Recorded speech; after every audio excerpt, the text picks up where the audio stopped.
Assalamualaikum warahmatullahi wabarakatuh, everybody out there. I'm here with Puan Nur Azlina, and we are so glad and honored to have her in our speaking session today. And she is by far a very experienced person in her domain, which is in HR mostly and legal.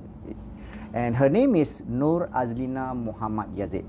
And she was a former head of HR in Shell Berhad, and also a former chief HR officer in MNRB Holding.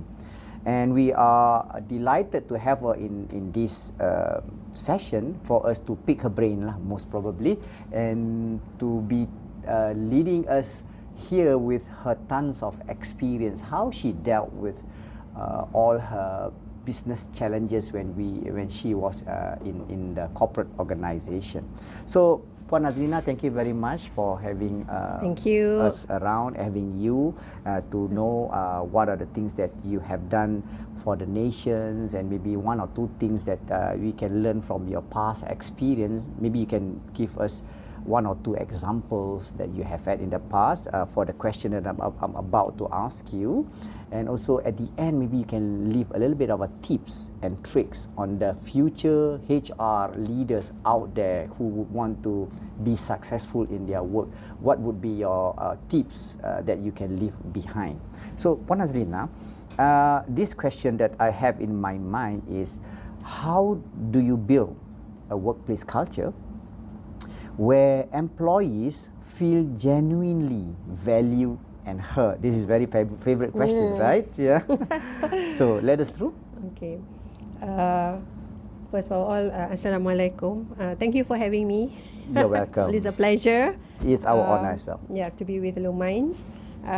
So basically, I think when you talk the word culture, typically, it's such a big word, right? So, and mostly, at the business level, people may just say that, so what's culture, right? And sometimes it can be a bit flimsy as well. So, maybe I just explain, right? Because I've also spent quite a bit in Shell, which is an MNC, but I also spent a bit of time, in MNRB, which is more of a local PLC, and therefore the culture is a bit different. Yeah. But coming from Shell, let me maybe just deep dive a bit lah, right? And then I will share also on the MRB side.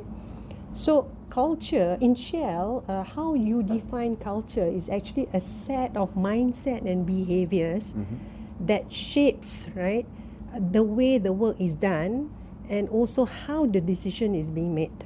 Right? So in essence, it's actually the day-to-day work that people does. Okay, and when I say that, it also means that when people start thinking about how they do things, it's also, in a way driven by the fact that, this is the beliefs, right?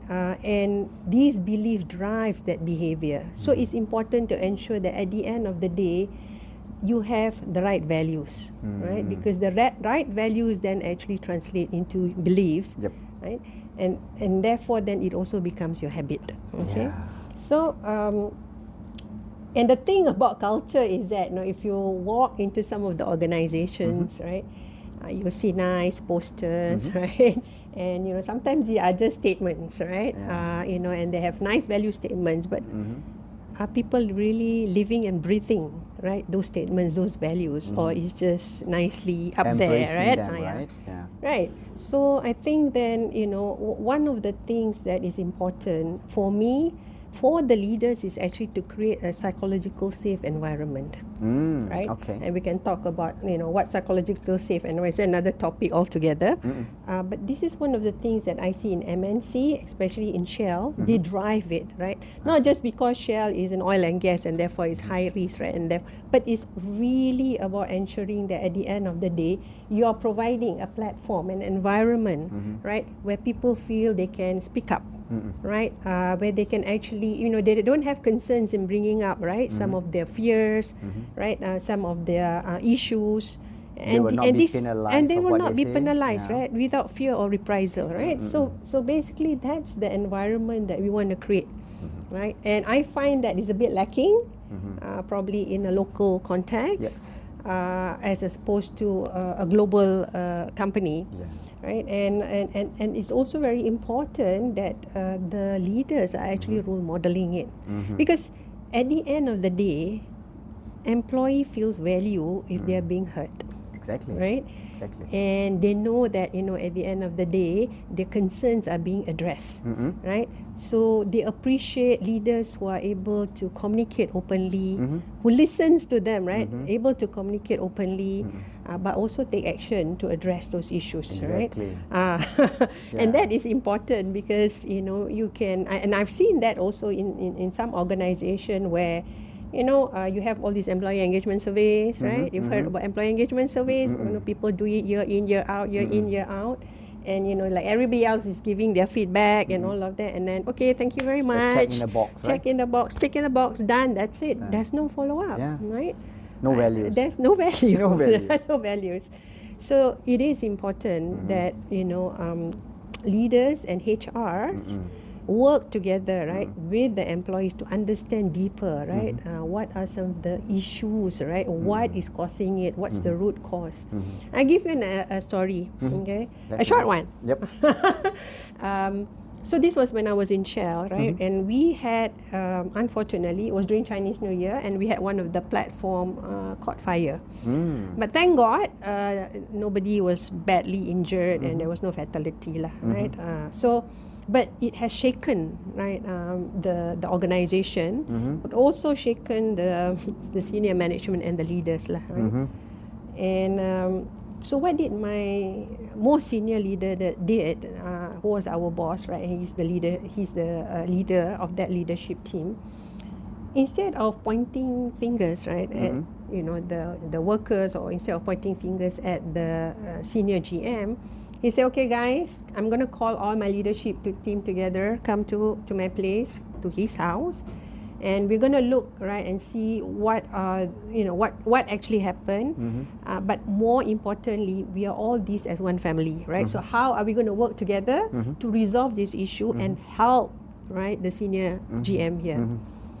And you can see just at that point of time, the senior GM, was a she, was nearly at the brink of the tears, suddenly felt that, oh my God, now I have the whole team to support me.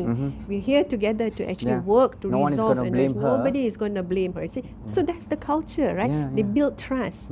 And guess what? Trust is the biggest foundation of culture. The glue of the glue relationship. of that, right?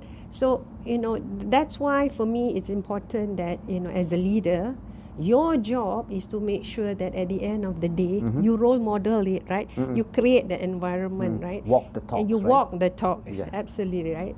So that, I think, is the essence of having a good culture, right? Because otherwise, then it becomes a rhetoric lah. Exactly. As beautiful as to be pasted on the wall. Okay? Nicely done. Nicely done.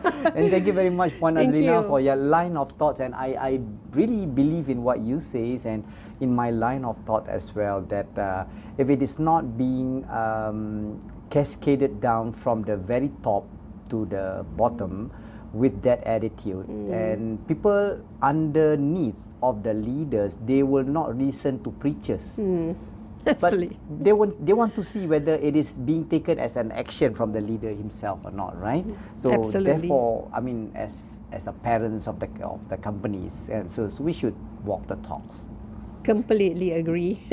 So for the readers out there that you guys are looking forward and very much anxious and excited about the coming programs in August, the C-Suites Accelerator Program, I would really encourage you to come up and sign up. We get to see Puan Azlina more, and we can learn more about her experience, and she just shared one of that, and it will not be enough, and you'll be hungry for more, because all this experience, you cannot be bored. That's not written in any bibliographies or any books. So come and sign up, and enrich yourself with all this, and help you to rise in your career progressions. So thank you very much, Puan Thank you. Azlina, for having you around in this Thank session. you. I really appreciate that. And for all of you, you should be delighted to see her and see you guys in the coming August. Bye-bye. Bye. Looking forward to see you guys too.